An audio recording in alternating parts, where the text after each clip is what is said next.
बाल के पीछे मैं नहीं जाता था, बाल मेरे पास खुद आता था।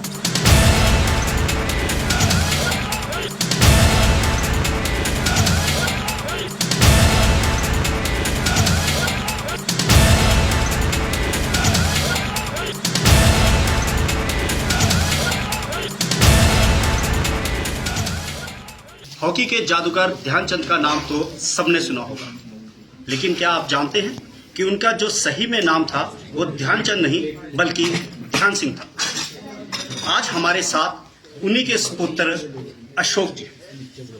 अशोक जी, आपने एक हॉकी का बहुत बड़ा युग देखा है, एक ऐसे विश्व पितामह हॉकी के जिनके सानिध्य में आप पले। ध्यान सिंह से ध्यानचंद, क्या सफर है ये बीच का, कैसे पड़ गए वो ध्यान सिंह से ध्यानचंद? जी, ये सफर शुरू होता है 1905 से, जब ध्यान सिंह का जन्म हुआ था प्रयाग इलाहाबाद में। हमारे दादा वो भी आर्मी के अंदर थे, फौज के अंदर थे, तो उनकी फौज वहां प्रयाग से, इलाहाबाद से झांसी शिफ्ट हुई, जहां पर झांसी में ध्यान सिंह ने अपनी शिक्षा ली और प्रारंभिक शिक्षा वहां से ली। और 9वीं क्लास और 10वीं क्लास में जब वो थे, 9वीं क्लास के बाद 10वीं क्लास जब पहुंचे हैं, तो उनका पढ़ाई में इतनी रुचि, इतना इंटरेस्ट नहीं था जितना खेलों में था। चाहे वो कबड्डी हो, चाहे वो रेसलिंग हो, इस तरह के खेल। और हॉकी जो झांसी हीरोज क्लब में खेली जाती थी, जिसके 100 साल अभी पूरे हुए पिछले साल, तो वहां पर कंकड़ी पत्थरों के अंदर हॉकी खेलना, तो उनका इंटरेस्ट खेलों में इतना बढ़ गया कि पढ़ाई उन्होंने अलग कर दी। क्योंकि दादा हमारे सुमेश्वर दत्त साहब, उन्होंने देखा कि मेरा बच्चा तो पढ़ने खेलने में लगा, तो कहते हैं कि उन्होंने ध्यानचंद साहब ने खुद बताया कि उन्होंने मुझे बहुत मारा। तो एक रोज मेरा हाथ पकड़ के फौज में 16 साल की उम्र में भर्ती करा दिया। 16 साल की उम्र में बच्चा प्लाटून में उनको भर्ती करा दिया। वो 2 साल उनके वहां प्लाटून में निकले, क्योंकि हॉकी खेल चुके थे, दूसरे खेलों में माहिर थे। तो जब हॉकी खेलने शाम के वक्त सभी फौजियों को हॉकी खेलना होती थी। ये एक परंपरा थी फौज की कि शाम को उनको मैच खेलने ही खेलना था। मैच खेलने जब प्रैक्टिस करने गए तो हॉकी उनका पसंदीदा खेल था। जब पसंद पूछेगी, उन्होंने ध्यानचंद ने कहा मैं हॉकी खेलूंगा, तो हॉकी खेलने लग गए। क्योंकि उनका खेल निपुणता थी, तेजी थी, तो उनका खेल अलग से नजर आने लग गया। और उनके बॉल ड्रिबलिंग का जो स्टाइल था वो हर खिलाड़ी से अलग था। तो एक दिन उनके सूबेदार मेजर बाले तिवारी साहब जो बैठे हुए थे, उन्होंने देखा एक लड़का जो है सांवले रंग का, वो खेल रहा है और उसकी हॉकी ऐसी चल रही जैसे स्टिक में बॉल चिपकी हो और बॉल किसी को दे नहीं रहा है, डॉस कर रहा है वो। तो उन्होंने बड़े प्यार से, मैच खत्म हो गया, जब प्रैक्टिस खत्म हो गई तो उन्होंने ध्यान सिंह को बुलाया, ए लड़के इधर आओ, आर्मी के अंदर, ए लड़के इधर आओ, क्या नाम है तुम्हारा? तो ध्यान सिंह ने बताया मेरा नाम ध्यान सिंह है। किस रेजिमेंट में हो? तो बताया ब्राह्मण रेजिमेंट में हूं मैं। और उनके बॉल ड्रिबलिंग का जो स्टाइल था वो हर खिलाड़ी से अलग था। तो एक दिन उनके सूबेदार मेजर बाले तिवारी साहब जो बैठे हुए थे, उन्होंने देखा एक लड़का जो है सांवले रंग का, वो खेल रहा है और उसकी हॉकी ऐसी चल रही जैसे स्टिक में बॉल चिपकी हो और बॉल किसी को दे नहीं रहा है, डॉस कर रहा है वो। तो उन्होंने बड़े प्यार से, मैच खत्म हो गया, जब प्रैक्टिस खत्म हो गई तो उन्होंने ध्यान सिंह को बुलाया, ए लड़के इधर आओ, आर्मी के अंदर, ए लड़के इधर आओ, क्या नाम है तुम्हारा? तो ध्यान सिंह ने बताया मेरा नाम ध्यान सिंह है। किस रेजिमेंट में हो? तो बताया ब्राह्मण रेजिमेंट में हूं मैं। तो उन्होंने कहा अच्छा, तुम बहुत अच्छी हॉकी खेलते हो और इसमें तुम्हें एक चीज अगर तुम और करना सीख जाओ या करना शुरू कर दो तो तुम दुनिया में अपनी टीम को हारता हुआ नहीं देखोगे, तुम्हारी टीम हमेशा जीतेगी। तो ये कुछ कहते हैं ना गुरु मंत्र, जो टिप्स होते हैं जिनको हम बड़े लेक्चर हॉल में नहीं देते हैं, जो एक लाइन के रूप में उस ध्यान सिंह को उन्होंने दे दिया कि तुम अगर अपनी बॉल का डिस्ट्रीब्यूशन ठीक करना शुरू कर दो, अपने खिलाड़ियों को साथ लेकर खेलना शुरू करो, अपने विंगर्स को लेकर तुम खेलना शुरू करो, तो तुम इस दुनिया में एक अजब नाम से तुम पहचाने जाओगे। तो ये वो चीजें थी जिसने ध्यानचंद को पैम्पर, उनको एकदम से प्रेरणा दे दी कि मेरा सूबेदार मेजर जो है उन्होंने मुझे ऐसी बात कही। तो मैं समझता हूँ कि वो चीज ध्यान सिंह के लिए बहुत बड़ी थी।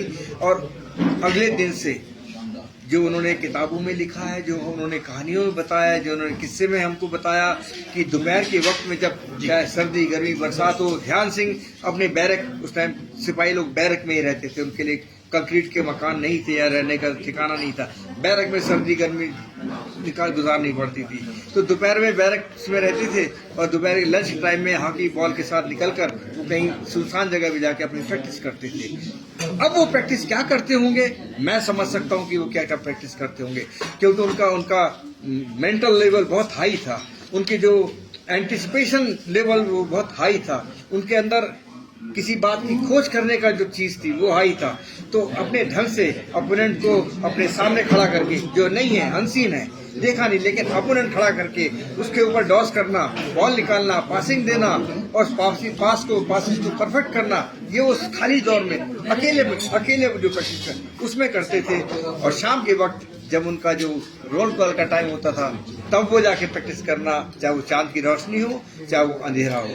तो अब आप समझ सकते हैं जब कोई भी व्यक्ति एक जी जान से, अपने पागलपन से, उस जुनून से समर्पित होकर, जब कोच ने कहा कि तुमको सिर्फ पास करना है, ड्रिबलिंग नहीं करना है, तो ध्यान सिंह ने वैसा, मैं समझ सकता हूँ कि वो क्या क्या प्रैक्टिस करते होंगे, क्योंकि उनका मेंटल लेवल बहुत हाई था, उनके जो एंटिसिपेशन लेवल वो बहुत हाई था, उनके अंदर किसी बात की खोज करने का जो चीज थी वो हाई था। तो अपने ढंग से अपोनेंट को अपने सामने खड़ा करके, जो नहीं है अनसीन है देखा नहीं, लेकिन अपोनेंट खड़ा करके उसके ऊपर डॉस करना, बॉल निकालना, पासिंग देना और पास को परफेक्ट करना, ये उस खाली दौर में अकेले जो प्रैक्टिस है उसमें करते थे। और शाम के वक्त जब उनका जो रोल कॉल का टाइम होता था तब वो जाके प्रैक्टिस करना, चाहे वो चांद की रोशनी हो चाहे वो अंधेरा हो। तो अब आप समझ सकते हैं जब कोई भी व्यक्ति एक जी जान से, अपने पागलपन से, उस जुनून से समर्पित होकर, जब कोच ने कहा कि तुमको सिर्फ पास करना है, ड्रिबलिंग नहीं करना है, तो ध्यान सिंह ने वैसा शुरू किया। उनका नाम इंटर बटालियन के अंदर, इंटर सर्विसेज के अंदर, पूरे देश के अंदर प्रचलित होना शुरू हो गया। और जो साथ के लोग थे, जो बैरक के साथ रहे, अरे ध्यान, तुम तो यार चांद की रोशनी में भी खेलते हो, तुम्हारा नाम तो चांद की तरह चमक रहा है, क्योंकि पॉपुलरिटी मिलना उस जमाने में बहुत बड़ी बात थी। और पॉपुलरिटी थ्रू मीडिया के वो अखबार हुआ करते थे, उन अखबारों में कभी कभार नाम आ जाना खिलाड़ी का बहुत बड़ी बात थी। तो ध्यान सिंह का नाम वो चमकना शुरू हुआ, तो ध्यान सिंह से फिर वो ध्यानचंद कहलाना शुरू हुए।